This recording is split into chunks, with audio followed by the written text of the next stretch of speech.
A legislação brasileira permite atualmente que dois homens possam estabelecer uma relação conjugal estável, chamada família.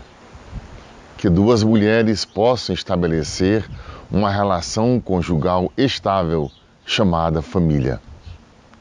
Se isto é família, se isto não é família, não é agora o objeto da nossa descrição, do nosso comentário.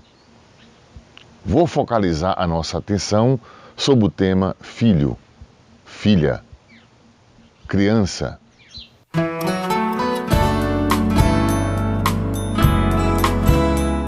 Não temos dados suficientes para verificar o desenvolvimento psicossocial de crianças que tenham sido criadas por dois homens, por duas mulheres, que moram juntas, como sendo um casal e um casal, porque essa relação é publicamente dada por muito cedo ainda para nós.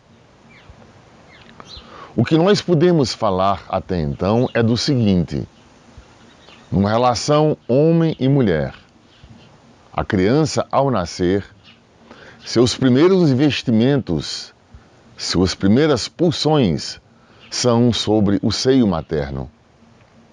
Esse seio materno é percebido pela criança como sendo parte de si. Ela não tem a percepção do todo. Sua percepção é parcial e relativa ao ato de ser alimentado. A mãe, por sua vez, durante o período da gravidez, tendo passado por um estado que se chama de maternagem, um estado de regressão, sonolência, vômitos, enjoos, desejos de fazer isso ou aquilo, um estado de regressão psíquica, maternagem, que vai permitir a identificação da mãe com o que se passa com a criança ainda na ausência da fala. E dessa maneira, poder prover a criança das suas necessidades primárias. Essa relação é tão estreita que alguns psicanalistas resolveram chamá-la de relação anaclítica, relação indiferenciada com o objeto. Ou seja, a criança percebe-se como sendo ela e o seio materno uma coisa só. Até o primeiro ano de vida, a criança não tem a percepção do seu corpo como um corpo totalizado. É um corpo fragmentado. Dou um exemplo. Vocês já viram uma criança se olhando no espelho e chamando o espelho de nenê? Admirada com a imagem real que se forma no espelho e ela chama de nenê, ela não percebe que a imagem que se forme no espelho seja de um ser reflexo dela. Ela entende como sendo um outro diferente dela. E o que acontece quando isso se passa? Percebendo a pessoa que esteja ao seu lado, ela estabelece uma relação bionívoca.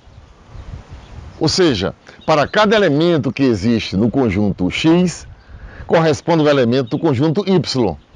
São dois conjuntos, a matriz que está aqui e a imagem que se forma lá. Então, ela percebe que a pessoa que está aqui ao seu lado é a mesma que está lá. Então, ela começa a olhar a imagem de lá e começa a olhar o ser real que está aqui. Estabelece uma relação de equivalência. Então, ela vai concluir que quem está junto a essa pessoa, sendo ela, é a mesma que ela vê refletida lá.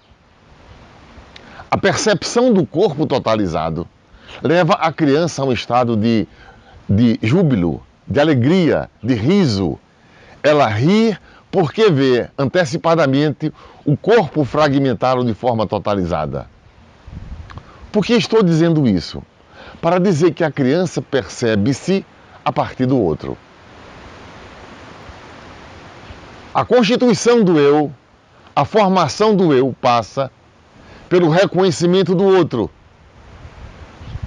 Mas a constituição do eu se forma a partir de uma imagem virtual. Não se passa a partir do real, porque o real está aqui ao lado, com o qual a criança se faz indiferenciada.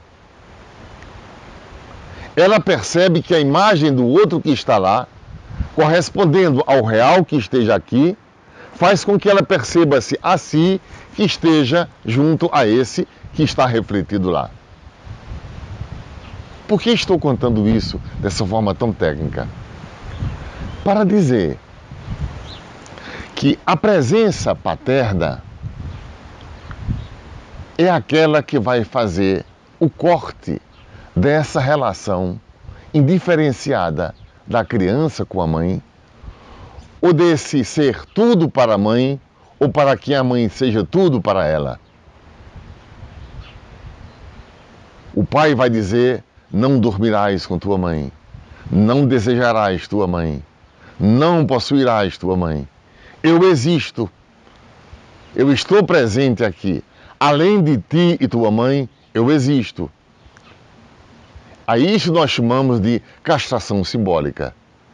Castração simbólica significa não a castração a nível do real, mas a possibilidade de tornar, de fazer ato, a diferença entre o ser da criança e o ser materno.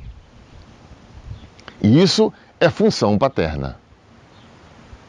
A função materna existe de prover, ajudar, dar carinho, fazer a criança desenvolver-se nos primeiros meses de vida e por isso ela se torna indiferenciada com a mãe.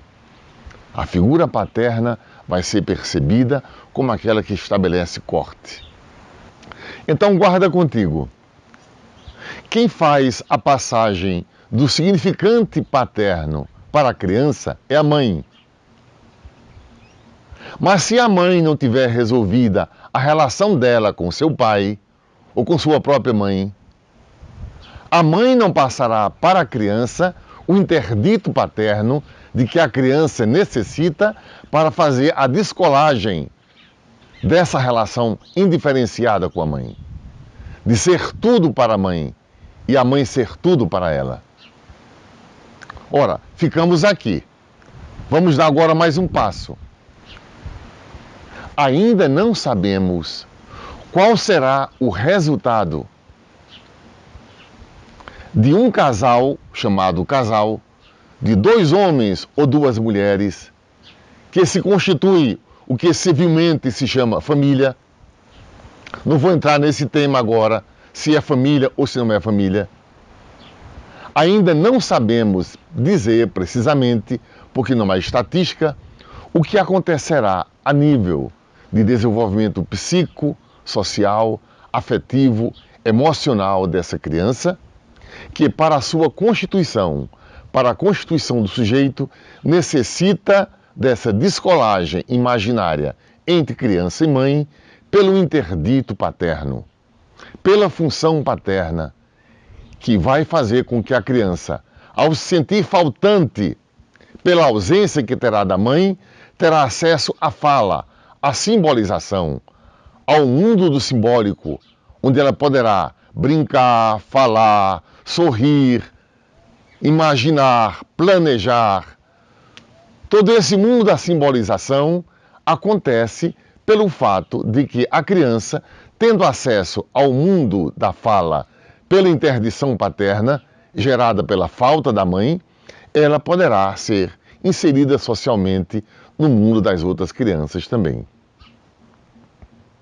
Ainda não sabemos o que acontecerá com dois homens ou duas mulheres que se unem no que se chama civilmente agora família para o desenvolvimento psicossocial da criança. O certo é que posso te afirmar que para a constituição do sujeito é preciso que haja a função paterna e a função materna bem definidas como constituintes do desenvolvimento psicossocial da criança. Deste teu serve, Padre, o Padre Ayrton. Agora, inscreve-te no canal. inscreve-te no canal, no YouTube, e aí vai receber todas as terças-feiras esses nossos vídeos que se chama A Vista de um Ponto, do teu servo, o Padre Ayrton.